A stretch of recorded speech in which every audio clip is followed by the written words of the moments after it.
I'm Jim Knight, co-founder of the Instructional Coaching Group, and you're listening to Coaching Conversations, where I talk with coaching experts from around the world so that all of us can learn better ways to make an unmistakably positive impact on the people around us. Christina, it's so great to see you. I'm excited to have this conversation. I feel like we're really good friends because I think I've talked to you more than my wife in the last year. I mean, you and I went back and forth. It must have been 100 messages both ways, right, on Marco Polo. And It was definitely a lot.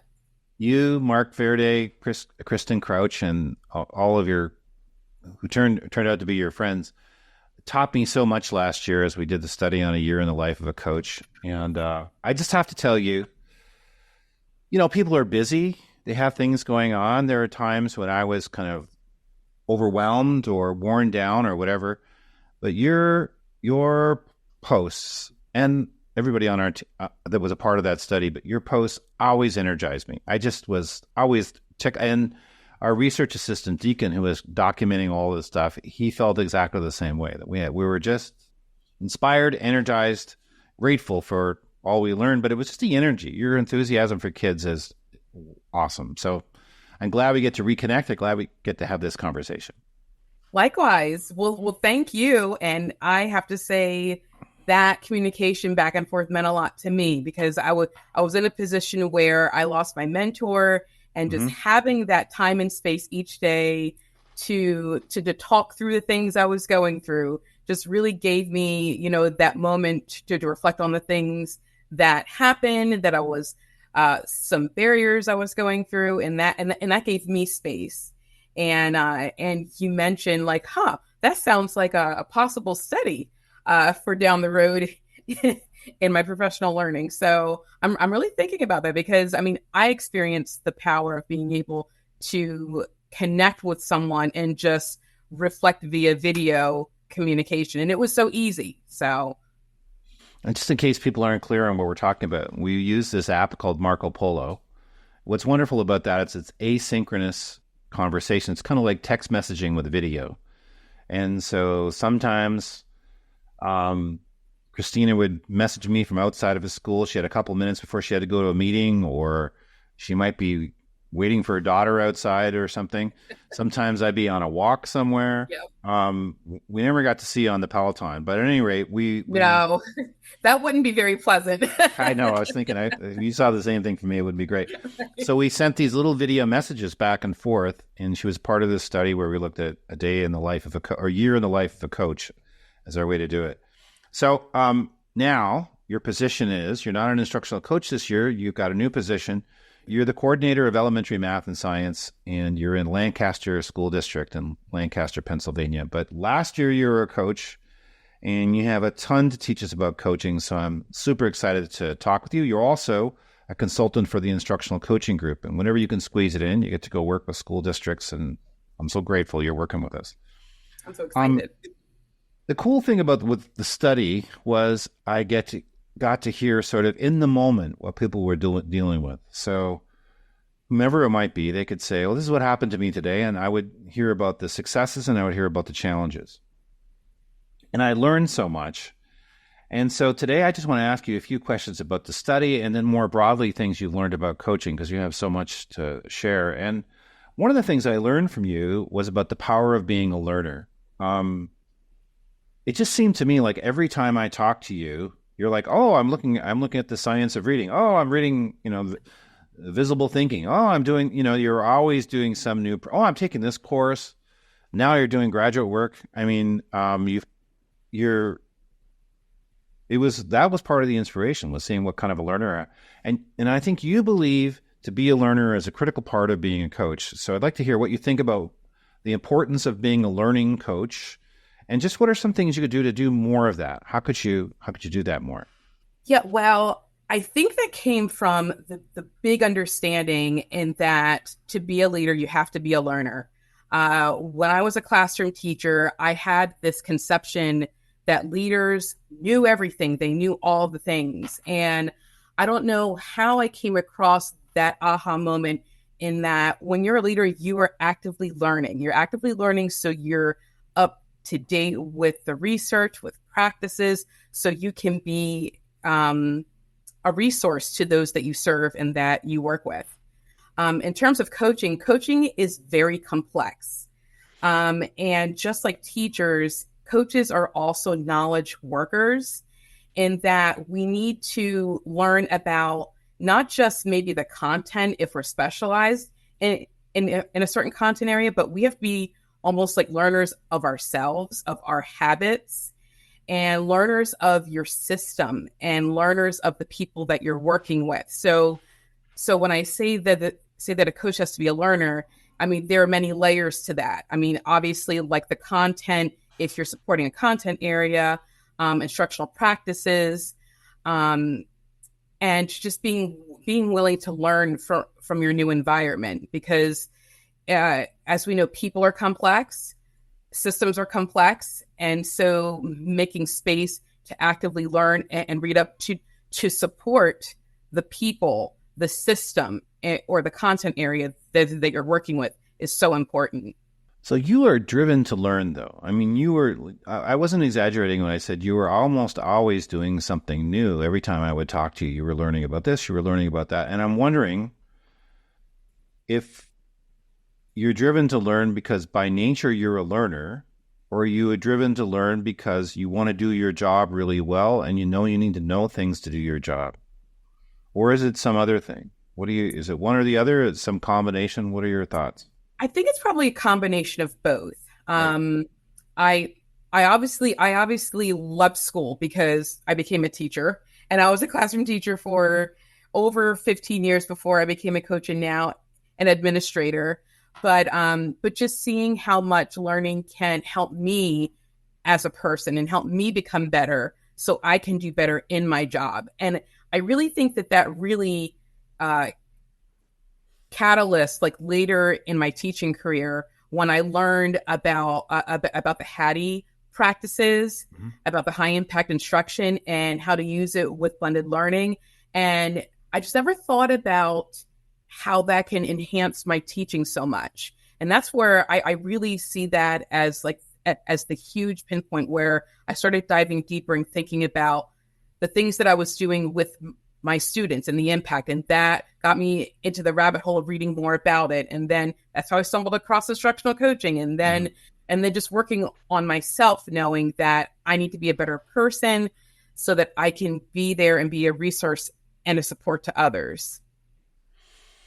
So I'm thinking it's maybe, how does this sound to you as I'm listening to you and thinking about our conversations? It seems to me that you're a learner, and so you get joy perhaps, or it's reinforcing for you to learn, but maybe wanting to do your job really well. And you're driven because you want to do what's best for kids. I've heard you talk about so much about your concern for children, but knowing that you want to do your well brings focus to your learning. You're not just learning about pottery. I mean, maybe you would do that too, but you're really saying, okay, to do this work, I have to learn these things. So luckily enough, you like to learn, but then that work gives you some focus. Is that fair to say? Yeah, that's a good way of putting it. Yeah. I like the way you said that.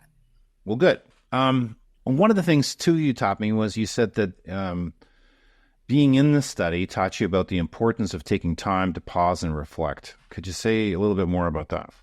Yeah.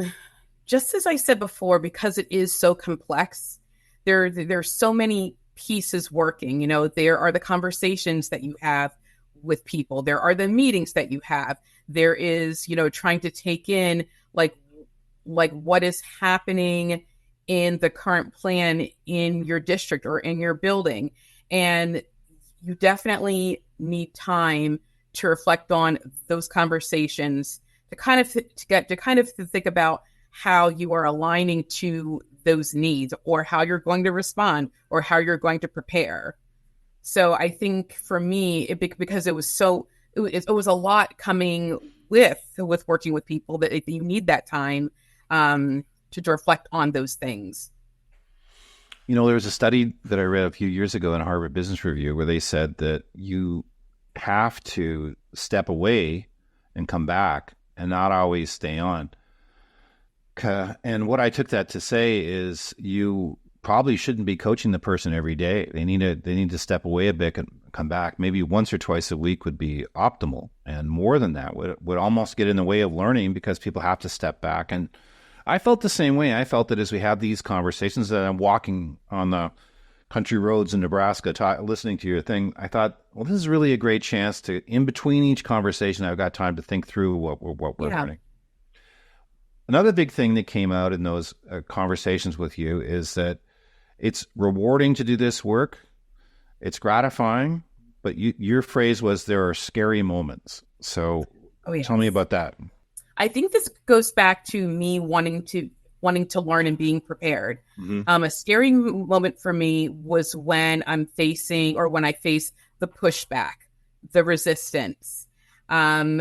Because I think being in the classroom for so long, you have students and your students love you, you're fantastic, but then you get to work with adults that come with the baggage of past experiences of working with previous coaches and previous administrators and the system.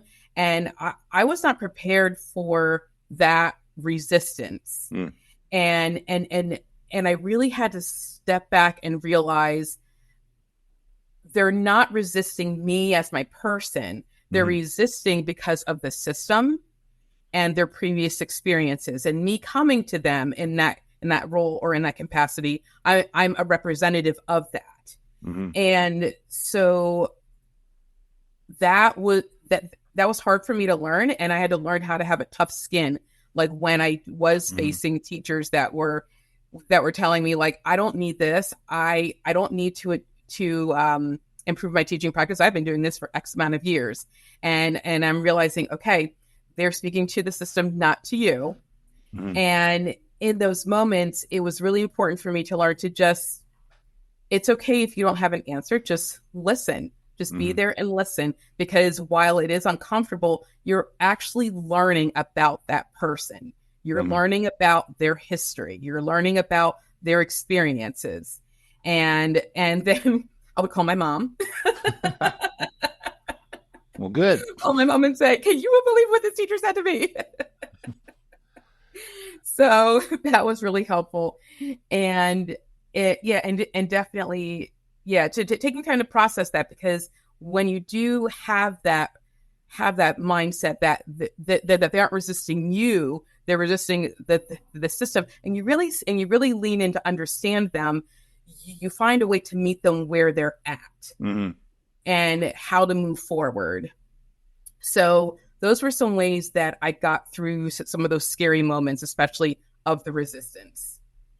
There's a couple of things you said that I really liked. I love that phrase, they're speaking to the system, not to you. And we talk about separating the role from the person.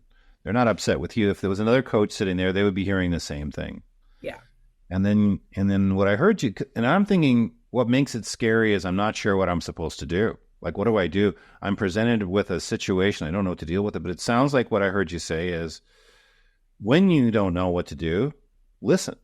Yes. Yeah. And something else I learned is it's okay if you don't have a solution right then and there.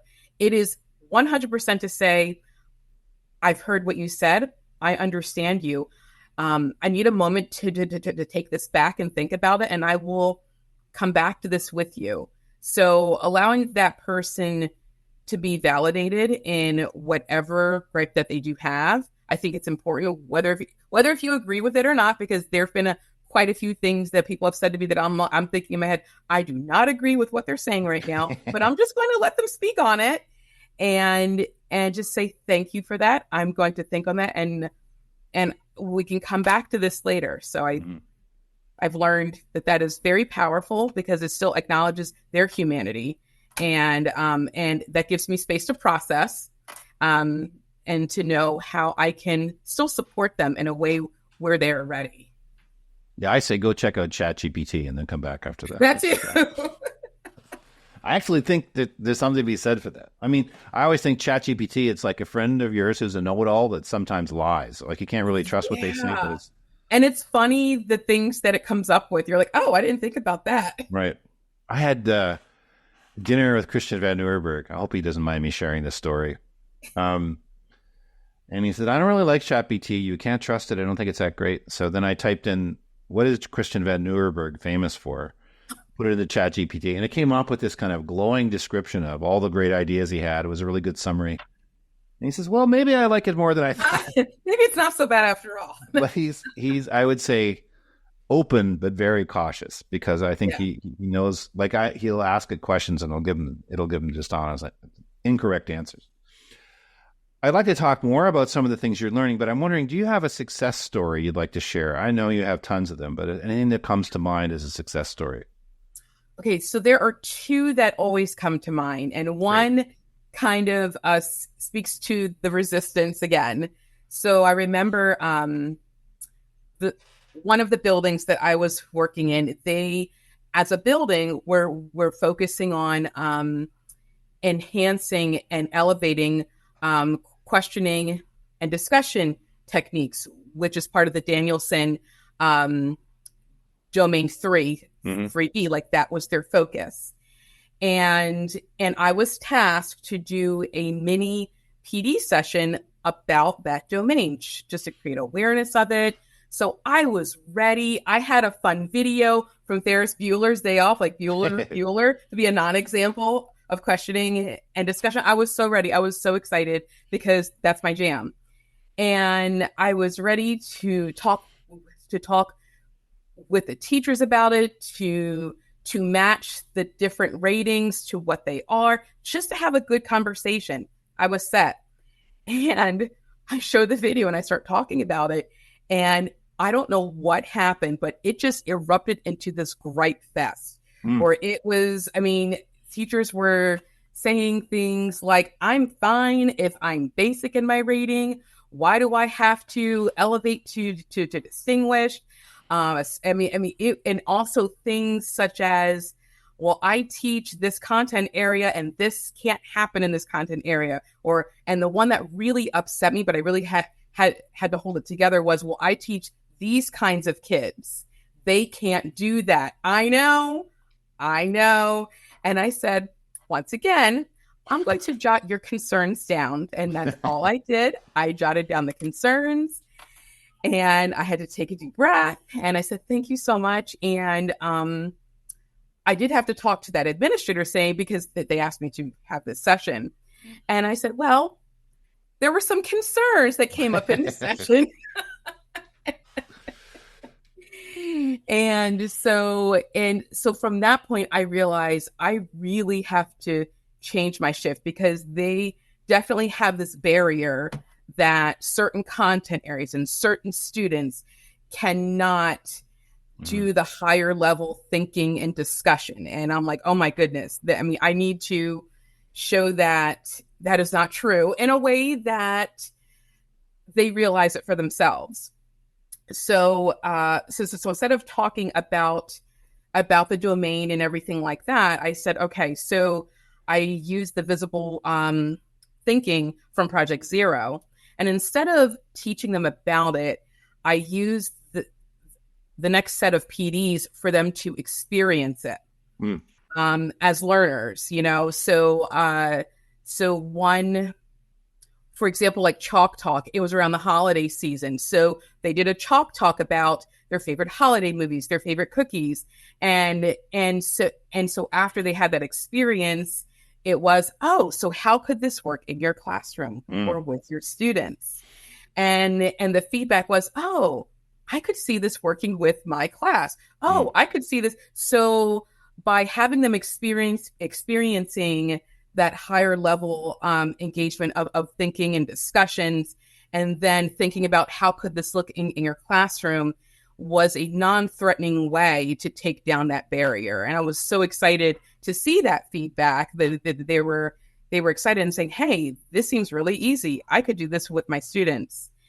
And later that summer, I offered a session to dive deeper, to build up a toolkit of these strategies, to pick like one or two that you want to use through a progression in your unit. And I had teachers that I did not expect to sign up and come to the session. So I saw that as a huge hurdle, that I was able to help take down a barrier without them really knowing, and helping them see that it is possible, and that it can be done, and it doesn't have to be this heavy burden left. And if you try to butt heads with them, or taken it Oh, personally. You wouldn't, yeah. if you were offended personally or you tried to, but it would just go from bad to worse. But what you did is you learned, you adjusted what you did based on what you were seeing. Do you want to tell your other story too? Sure. Another one was I took a group of teachers to a math session down at the intermediate unit here in Pennsylvania. We our schools and districts are organized by IUs, and our IU had a session called "Building the Thinking Classroom," about ways to get students, thinking and talking about their math. And also at the time, the district had moved to using student performance measures where teachers had to identify a challenge and come up with ways and strategies how to address that challenge. And I'm like, that sounds just like an impact cycle, but I'll get to that later. So this one teacher, she realized that she wanted to increase student talk. And so I went into her classroom and I did a teacher versus student talk data collection. And to her surprise, she talked about 85% of the time. Wow. And yeah, because we as teachers, we don't realize how much we talk in the classroom, and not just, and even if she did ask questions, it was very low level. Once again, a lot of recall questions, because I also jotted down a few of the questions that she asked as well too. So, so for her SPM, I did do a coaching cycle with her where we worked with some of the questioning prompts and the talk moves and using the wait time. And after a while, I went back in again and I collected her data, and her talk time dropped so dramatically. It was unbelievable. And she was so surprised because I created a graph so she could see the data for herself and like, look at what you did, look at what you were able to do with your students. And so that was just a very enlightening moment for her. And because it was for her, it meant a lot to me because it was something that we were able to accomplish together. Very cool. And her seeing the data probably made a big, big difference in terms of her agency, right? Yes, absolutely. Oh, that's so cool. That's so cool. That's the thing. Anyway, it's a great example. So there's a few things you wanted to talk about that when I called on you to do this, you said here's a few things. One of them was the idea of role clarity. And so why do you think role clarity is important, and what can coaches do to have role clarity with their colleagues they work with? Role clarity is so important because how you spend your time is going to direct your impact. Mm-hmm. So when I got into my coaching role, I came in knowing that instructional practices has to be the cornerstone, because you're there to partner with teachers to learn about these high impact instructional practices and how they can look. However, unfortunately, a lot of coach positions end up being the default person for all the things that no one else has time to do. And so when I was new, I took your course, and that's where I learned about role clarity. And thankfully, my mentor, he was like, yes, like this is something very important to have that conversation with the principals about what should the coach do, what should the coach not do, so that I know that my time is devoted to things that are going to make an impact on student outcomes. Because if I was tasked with doing things such as testing other students or running around after kids that are eloping all the time, I would not be able to build up my knowledge work so that I was prepared to partner with other teachers in their knowledge building and learning as well too. So having that role clarity and also alignment to the goals of the building can help create a focus of what you and your building are working towards. So I'm going to interrupt for a sec, and then we'll come back to this. But sorry, excuse me for interrupting, but I really I think this is such an important thing. So when did you sit down with your mentor and say, let's talk about the things I'm supposed to do and what percentage of my time? Was it a more general conversation, or how did it all play out? So what I did was I printed the role clarity form that was Mm-hmm. Definitive guide to instructional from the coaching. definitive guide. I'm thinking, wait, was it high impact? Yeah. And I said to them, I sent it to them. I said, hey, before our first meeting, here's a role clarity form, because it was very simple. It had a list of tasks, and they Mm-hmm. had to check not the coach or yes, the coach.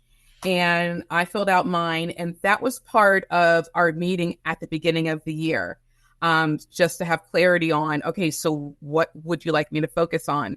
And that was very powerful in seeing that a lot of their things for the coach to do aligned with what I thought. Um, so that helps set the precedent of what I am focusing on for the year. It sounds like the form gave you a way to have that discussion. But without that kind of form where you list off all the rules, it would have been harder to have the conversation. Is that the heart of it? Yeah, absolutely. That really helped. And at the time, I did not have the pie chart to fill Mm. in the percentages, but just having the checklist of what to do and what not to do was powerful enough. And what I did to take it a step further, I created a Google form with those tasks that we agreed that I should be focusing on to help track the coaching tasks that I was doing each week. And that would be part of my weekly conversation with the principals to say, hey, this is what I've been working on this week. This is how my time has been, allotted. Are we still in line with this? Is there any adjustment that you see is needed? And so it really gave that focus Mm-hmm. for me, because I really think that we as coaches, we love to help people. We are drawn to being the hero and helping. And while that is noble and beautiful, it can take us off track to what the goal is. One of the things I'm really excited to talk to you about is this idea of aligning what the coach does with the goals of the school or the goals of the district. And I feel like that's a challenge, because if we totally focus on the school goal and the teacher isn't really 100% excited about those goals, and the teacher's not that motivated, and if we totally focus on the motivation of the teacher, then sometimes the school goal can get forgotten. And I've tended to go for, let's just get the teachers fired up, however we do it, and who cares about the school goal. But your feeling is, but I'm changing my mind. I realize You're changing your mind, okay. Yeah, I'm learning too. But your feeling is the coach has to accomplish both. Have a motivated teacher who's also. How do you go about doing that? What's your magic there? Well, I thought about that, and sometimes there are things that teachers are worried about that are almost a precursor to addressing the school goal. For example, classroom management. Let's just say a school has a goal of increasing math outcomes by way of using high impact practices in math instruction. If that math instruction cannot happen because the classroom management's not there, then there's no point in focusing on that math goal. So I'm not giving a definite answer, because I think you need to evaluate, because you need to evaluate like what the teacher's talking about, what they need. And sometimes what that teacher needs is that precursor of what has to happen in their classroom to start focusing on what the building goal is. Mm-hmm. And usually when there is a school goal, like in a school improvement plan or in a comprehensive plan, there are usually like other action steps that isn't just on the teacher by themselves. Like maybe like as a school, we're going to learn about XYZ, or as a district, we're going to do XYZ. So that teacher's still getting exposed and working towards that goal with the whole group. But if they have specific needs in their classroom that need to be addressed for them to even start working on that goal, I think that is very important. And I think it helps take the lift off the teacher, knowing that there's someone there to support them so they can overcome those issues that they are having in their classroom. So I've been working a lot with Brian Goodwin. I call him the new Bob Marzano. He's the director of McREL that Bob Marzano used to be the director of, and he's written the book called The New Classroom Instruction That Works, What Evidence Says About Effective Instruction. And I've worked a lot with Carol Tomlinson, who's developed a differentiated instruction. I've really just been fortunate, extremely fortunate to learn from them. But both of them, what they've been teaching me is you can have a school-wide goal. And so you could say, it's my goal that we want to use these 14 strategies from Goodwin's New Classroom Instruction That Works, or we want to have the 5 elements of differentiated instruction. And then if you create kind of an assessment for all of those things, whatever it's Goodwin or Tomlinson or whatever it might be, and then you have coaching aligned with that, you can sort of accomplish both. So you do the assessment to figure out where the kids are, and then you pull from the 14 teaching strategies or from classroom instruction that works, and you say, well, let's zone in on one or two that we can really do. So I think it's possible to have shared understanding of where we want to go in all the areas, but then, maybe classroom instruction is really important for me, but it's not important for you. Your classroom runs like a top. Mine is like an old jalopy that's about broken down. So I could use the classroom instruction help, but you wouldn't. But you could focus on some other aspect of our 14 things. So that's how I see those two kind of fitting together. Does that make sense? That does make sense, because a lot of those high impact strategies, like for example, like teacher clarity, that is huge. And that is a big part of classroom management, being right. clear of what you're expecting and what success looks like, because success could be success lining up in the classroom, success with the transitions, and then continuing with that conversation of the success criteria when it comes to the academic learning outcomes. Yeah, and I think if you lay out Hattie's high impact teaching strategies, or you look at Brian Goodwin or Carol Tomlinson or whomever it might be, whatever their work is, you're going to be able to see something where you say that's where I really want to work on the fact that my kids don't seem to be committed to learning. They don't care about it at all. Well, then maybe we'll do goal setting. That's the way it'll go. Absolutely. Now, I know how much you believe in coaching. You're a great advocate for coaching. And the issue is that coaching only works if it's successful. And it's going to be hard to be successful if you're not being supported by those around you. Yeah. And so one of the things I've learned from you is the importance of being an advocate for yourself as a coach. And so I got a kind of a complicated question, but could you tell us more about what it means to be an advocate?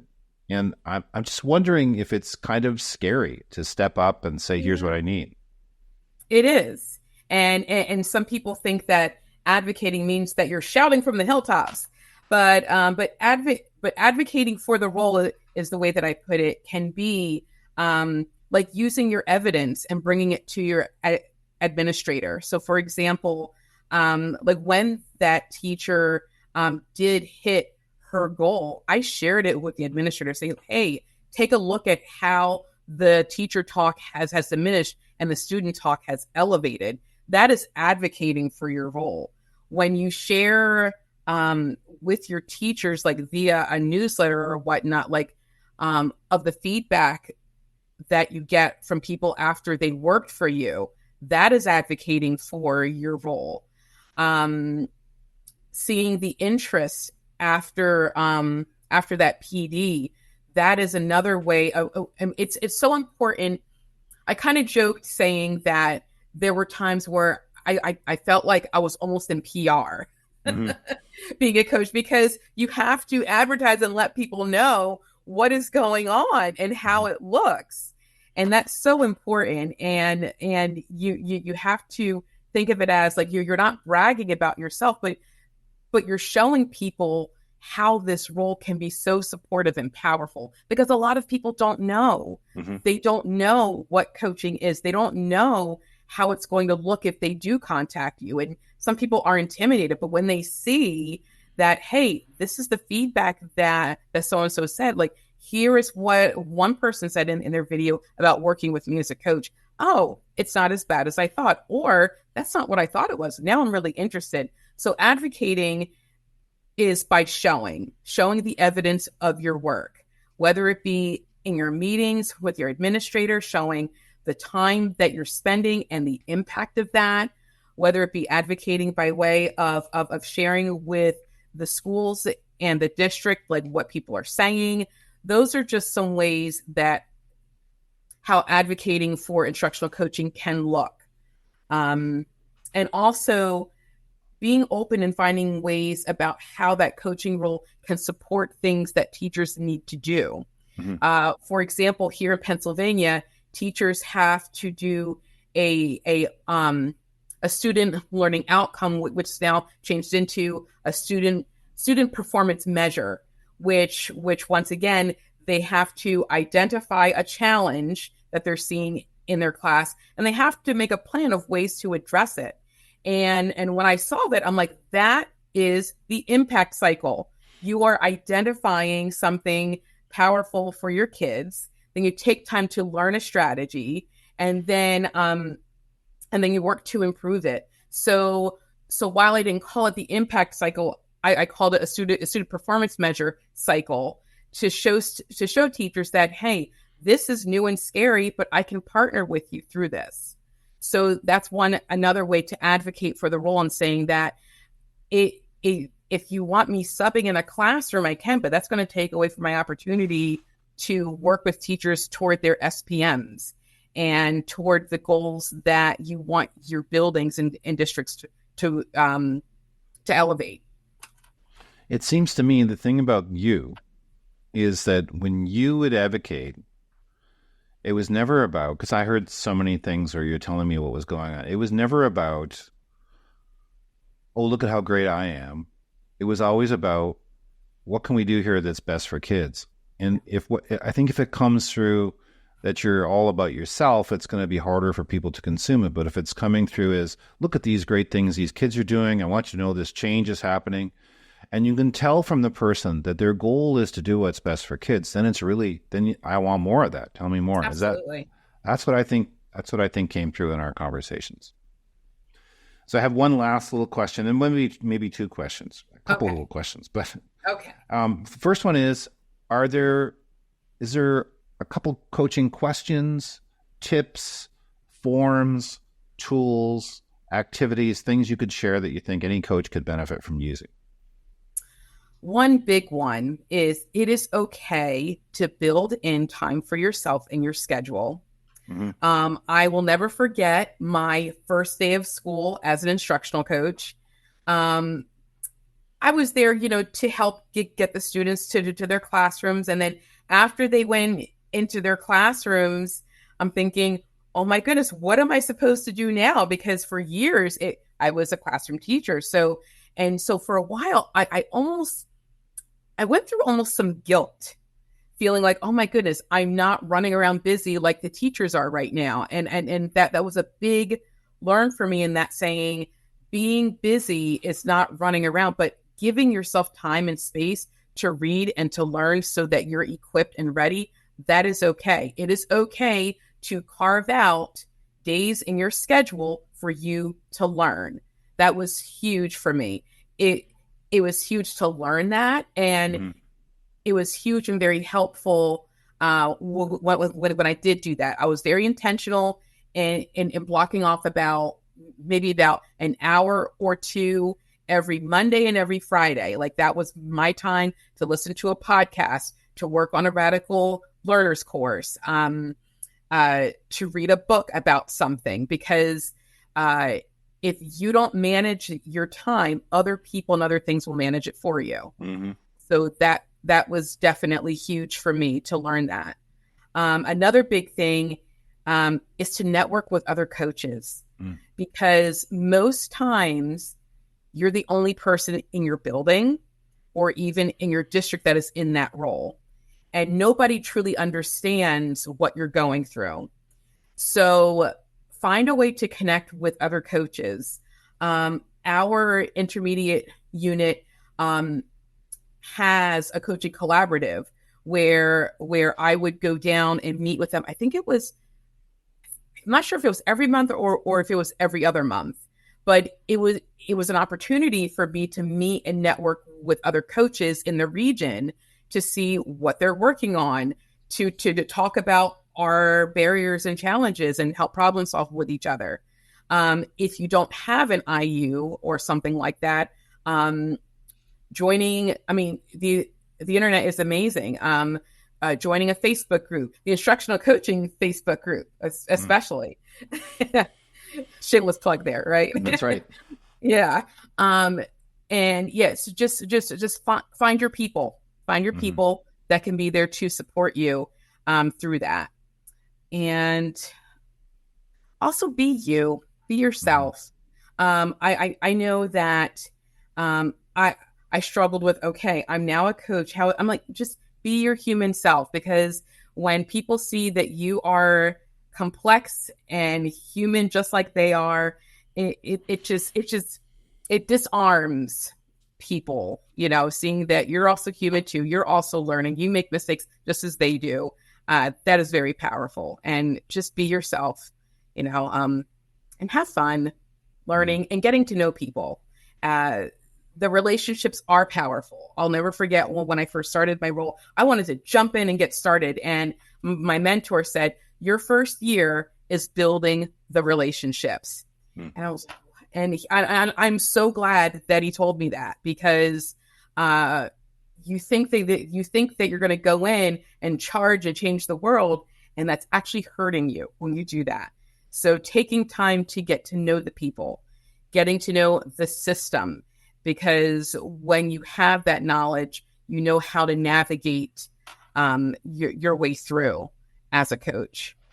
One thing and one way to build that community you're talking about, finding your peeps, as you said, is the Teaching, Learning, Coaching Conference. And you're going to be presenting at TLC. So tell me a bit about what you're going to present at TLC. Well, first, I am so excited. And I have to say, too, I came to my first TLC conference last year. And I'm speaking to the audience, if you've never been to a TLC conference, you will meet the nicest, most enthusiastic people about education you will ever meet. Instructional coaches, I think, have the biggest hearts. They are so kind and so passionate. You will meet incredible people. Also, I will be doing a session on the impact cycle. Great. And I will be talking about the complexities of helping, about how we want to go and help people when we go and think we can go in and charge and help people, that actually creates a barrier. So it's so important to understand, the partnership principles, and knowing how to move in a way that shows and helps people feel that you are truly a partner with them. And in that session, I'm also planning on talking about the key components of the impact cycle. The session is only an hour, so I can't dive very deep, but it's a nice appetizer for you to sample pieces of it. And then I'm definitely planning on building in time for the participants to think about what they've learned and see where they want to go deep next in their coaching practice. Or if you're an administrator, where you want to adjust the things that your coach is doing, because I think that's very important to take time to do that. Well, I would say, if you don't know if you're coming to TLC and you don't know the impact cycle, that's a must-see thing. It's one of the, arguably, you could make the case it's the most important part of the instructional coaching. It's the coaching cycle. We think it's a universal model for change. You could make the partnership principles, you could say that too, but it's certainly a foundational component of what coaches do. It's what coaches do, yeah. Yeah. Anything else you'd like to share before we wrap up? Oh man, I just want to say that instructional coaching is the most challenging and rewarding aspects of the education world and roles. I am so glad that I had the honor. I call it an honor because you go into a teacher's and student's sacred space, and you're invited there, and that is so sacred and so powerful. And you have a chance to see teachers and students learn from the work that you do with them. It is complex. It is challenging. So sometimes you have to go slow to go fast with that. Oh, I also wanted to add that, and I think that you said this too, that coaching is truly like one of the best, has the potential of being one of the best PD opportunities that a district can offer to teachers when it's done well. So if you do have a coaching program, I think you need to definitely examine, how is that program doing? How is that aligning to the student outcomes? Are you using that coach role to its optimal levels? Or do you need to reshift a few things? And that's actually kind of the work that I'm doing now, where I'm at now. And I'm so excited that while I am an administrator, I'm still part of the coaching. And I think it's really helped me as an administrator, because I'm still a coach. I still walk in my coaching character when I do work with teachers and even with my fellow administrators. Well, I just want to say thank you. I'm so grateful that I learned from you so much. That project we did last year, when I was hearing from you all the time, it was kind of fun to get back on Marco Polo this week, just to sort of figure out our podcast. I'm grateful for what I learned, and I consider you a friend. I'm so grateful for our many conversations and the chance to learn, and you're a force for good. I'm grateful for all you do for kids. So thank you so much, Christina. Thank you. It was an honor.